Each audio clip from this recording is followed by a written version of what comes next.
기적으로의 이동.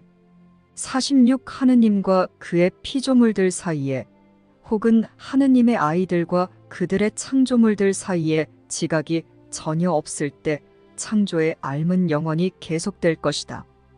내가 시간 안에서 마음의 거울 안으로 받아들인 반영들은 단지 영혼을 가까이 당겨오거나 멀리 미룰 뿐이다. 그러나 영혼 자체는 모든 시간 너머에 있다. 내 안에 반영된 영혼의 도움을 받아 시간 밖으로 손을 내뻗어 영혼을 만져라.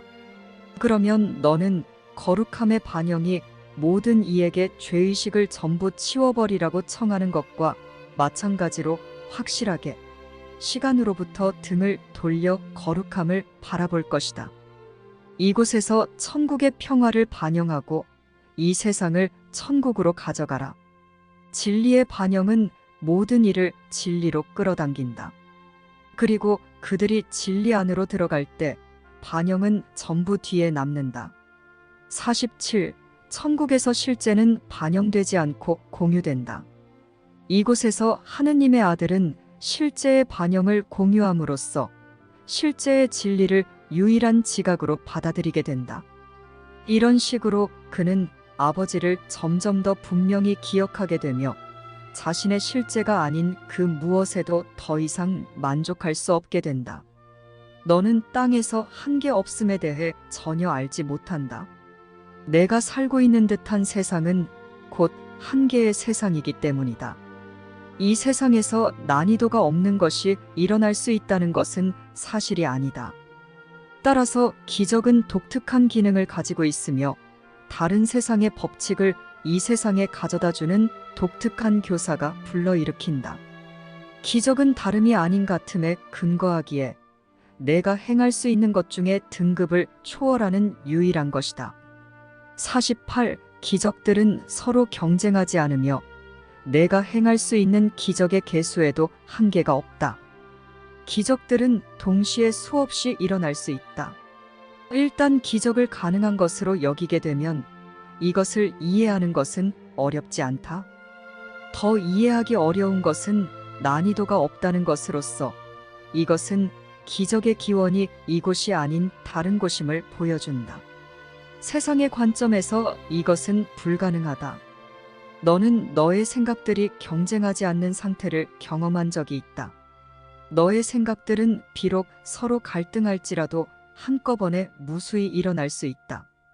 너는 이런 일에 너무 익숙해서 별로 놀라지도 않는다. 49. 하지만 너는 내가 하는 어떤 생각은 다른 생각보다 더 중요하고 더 크거나 좋으며 더 현명하거나 생산적이고 더 가치 있다고 분류하는데도 익숙하다. 이것은 자신이 따로 떨어져 산다고 생각하는 자의 마음에서 일어나는 생각들에 해당된다. 어떤 생각들은 천국의 반영이지만 다른 생각들은 에고가 불러일으키기 때문이다. 에고는 단지 생각하는 듯이 보일 뿐이다. 그 결과는 단지 결코 쉬지도 멈추지도 않으면서 이리저리 엮이고 바뀌는 패턴이다. 그것은 내 마음의 거울을 끊임없이 스쳐 지나간다. 그리고 천국의 반영들은 잠시 지속되다가 어둠이 그것들을 지워버리면서 흐릿해진다. 빛이 있던 곳에서 어둠이 순식간에 빛을 몰아내고 빛과 어둠이 엇갈리는 패턴이 너의 마음을 계속 휩쓸고 지나간다. 50. 조금 남아있는 제정신은 내가 정한 일종의 질서로 유지된다. 하지만 내가 그렇게 할 수 있다는 사실, 그리고 혼돈의 어떤 질서라도 들여올 수 있다는 사실 자체가 너는 에고가 아니며 내 안에 분명 에고 이상의 것이 있음을 보여준다.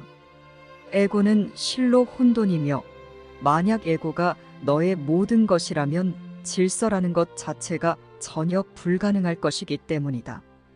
그러나 내가 자신의 마음에 강제하는 질서는 에고를 제한하기는 하지만 너도 제한한다. 등급을 매기는 것은 판단하는 것이며 판단에 따라 정렬하는 것이다. 따라서 그것은 너의 기능이 아닌 성령의 기능이다. 너는 너의 생각들의 등급을 매길 근거를 전혀 갖고 있지 않다. 너는 이를 배우기 어려워할 것이다. 성령은 내가 등급을 매기는 방법이 잘못되었으며 더 나은 방법이 주어져 있음을 보여주는 빛나는 사례들을 제공함으로써 이 레슨을 가르친다. 51. 기적은 모든 도움의 요청에 정확하게 똑같이 반응한다. 기적은 그 요청을 판단하지 않는다. 기적은 그저 그 요청이 참으로 무엇인지 인식하고 그에 따라 반응한다. 기적은 어떤 것이 더 큰 소리로 하는 요청인지, 어떤 것이 더 크거나 중요한 요청인지 고려하지 않는다. 여전히 판단에 묶여있는 내가 어떻게 너의 판단이 전혀 필요 없는 일을 하라고 요청받을 수 있는지 의아해할 수도 있다. 그 답은 아주 단순하다. 내가 아니라 하느님의 권능이 기적을 일으킨다. 기적 자체는 단지 너의 내면에 하느님의 권능이 있다는 증거일 뿐이다. 그러므로 기적은 기적을 공유하는 모든 이에게 똑같은 축복을 베풀며 모든 이에 의해 공유된다. 하느님의 권능에는 한계가 없다. 또한 그것은 항상 최대치이므로 모든 이의 모든 요청에 모든 것을 준다. 여기에는 어려움의 등급이 전혀 없다. 도움의 요청에는 도움이 주어진다. 52. 여기에 포함된 유일한 판단은 성령이 한 번 나누어 두 범주를 만드는 것이다. 그중 한 범주는 사랑이고 다른 범주는 사랑의 요청이다. 너는 이러한 구분을 안전하게 할 수 없다. 너는 너무 심한 혼란 상태에 있어서 사랑을 알아보지 못하며 다른 모든 것은 단지 사랑에 대한 필요라는 것을 믿지도 못한다. 너는 내용이 아닌 형식에 너무도 심하게 묶여 있다. 내가 내용이라고 여기는 것은 전혀 내용이 아니다. 그것은 단지 형식일 뿐 아무것도 아니다. 너는 형제가 너에게 정말로 제공하는 것에 반응하지 않고 그것을 판단하는 에고의 특정한 지각에만 반응한다. 53. 에고는 내용을 이해할 능력이 없으며 내용에 어떤 관심도 없다. 에고는 형식이 받아들일 만하면 내용도 받아들일 만할 것이라고 여긴다. 그렇지 않으면 에고는 형식을 공격할 것이다. 너는 마음의 역학에 대해 무언가 이해한다고 믿지만 장담컨대 그것에 대해 전혀 알지 못한다. 너 자신만으로는 그것에 대해 알 수 없기 때문이다. 에고에 대한 연구는 마음에 대한 연구가 아니다. 사실 에고는 자신에 대한 연구를 즐기며 에고의 중요성을 인정하면서 에고를 분석하려는 학생들의 작업에 전적으로 찬성한다. 하지만 그들은 단지 무의미한 내용을 담은 형식을 연구할 뿐이다. 왜냐하면 그들의 교사가 무분별하기 때문이다. 비록 그 교사는 인상적으로 들리기는 하지만 한데 모아놓으면 일관된 의미가 전혀 없는 수많은 말 뒤에 이 사실을 아주 철저히 숨겨놓지만 말이다. 54. 이것이 바로 에고가 내리는 판단의 특징이다. 그 판단들은 따로 떼어놓으면 말이 되는 듯하지만 한데 모아놓을 때 생겨나는 사고체계는 일관성이 없고 아주 혼란스럽다. 형식은 내용을 담보하기에 충분하지 않으며 내용의 근본적인 부재는 일관된 체계를 불가능하게 만들기 때문이다. 따라서 에고는 계속 분리 상태를 선택한다.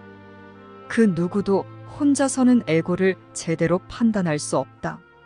하지만 둘이나 그 이상이 함께 진리를 찾는 데 동참한다면 에고는 더 이상 자신에게 내용이 없다는 사실을 방어할 수 없다. 그들이 연합했다는 사실 자체가 그들에게 에고는 진짜가 아님을 말해준다. 55. 은밀히 혼자서 하느님을 기억하기란 불가능하다. 하느님을 기억한다는 것은 내가 혼자가 아니며 그 사실을 기억할 용의가 있음을 의미하기 때문이다. 그 어떤 생각도 너 자신만을 위해 하지 말라. 내가 간직하는 그 어떤 생각도 너 자신만을 위한 것이 아니기 때문이다. 아버지를 기억하고자 한다면 성령께 너의 생각들의 등급을 매겨달라고 맡기고 형제들에게 오로지 성령이 답해주는 답만 주도록 하라. 모든 이가 너처럼 사랑을 구하지만 너와 결합하여 사랑을 구하지 않는 한 사랑을 알 수 없다. 너희가 그 추구를 함께 한다면 너무도 강력한 빛을 지니고 가는 것이기에 너희가 보는 것마다 의미가 주어진다. 외로운 여정은 실패할 수밖에 없다. 그것은 그 여정을 통해 찾으려는 것을 배제한 것이기 때문이다. 56 하느님이 내 안에 성령에게 소통하시듯 성령은 하느님이 소통하시는 내용을 너를 통해 번역함으로써 내가 그것들을 이해할 수 있도록 한다. 하느님은 그 무엇도 은밀히 소통하지 않으신다. 하느님에게서 오는 모든 것은 모든 일을 위한 것이기에 완벽하게 공개되어 있어서 누구나 자유로이 접근할 수 있기 때문이다. 비밀 속에는 그 무엇도 살지 않으며 내가 성령께 감추려는 것은 단지 무에 불과하다. 내가 형제에게 덧씌우려는 해석들은 전부 무분별하다. 성령으로 하여금 너에게 형제를 보여주게 하고 형제의 사랑과 사랑에 대한 필요를 가르치게 하라. 그 형제의 마음에도 너의 마음에도 사랑과 사랑에 대한 필요라는 두 등급의 생각만이 들어있을 뿐이다. 57. 기적은 이것이 참이라는 인식이다. 사랑이 있는 곳에서는 형제가 너에게 사랑을 줄 수밖에 없다. 사랑의 정체가 본래 그러하기 때문이다. 그러나 사랑에 대한 필요가 있는 곳에서는 내가 사랑을 주어야 한다. 너의 정체가 본래 그러하기 때문이다. 오래전에 우리는 이 수업이 너에게 너의 정체를 가르쳐서 너에게 돌려준다고 말했다. 우리는 이미 이 정체는 공유된다는 것을 배웠다. 기적은 그것을 공유하도록 돕는 수단이 된다. 너는 너의 정체가 인식되지 않는 곳이라면 어디든지 그것을 공급함으로써 그것을 인식하게 될 것이다. 내가 하느님의 아들을 인식할 때마다 그와 영원히 함께 있기를 뜻하시는 하느님이 그에 대한 그 모든 사랑으로 축복하실 것이다. 그리고 내가 하느님의 아들에게 베푸는 모든 기적에는 하느님의 그 모든 사랑의 권능이 함께할 것이다. 그러니 기적의 난이도가 어떻게 있을 수 있겠는가?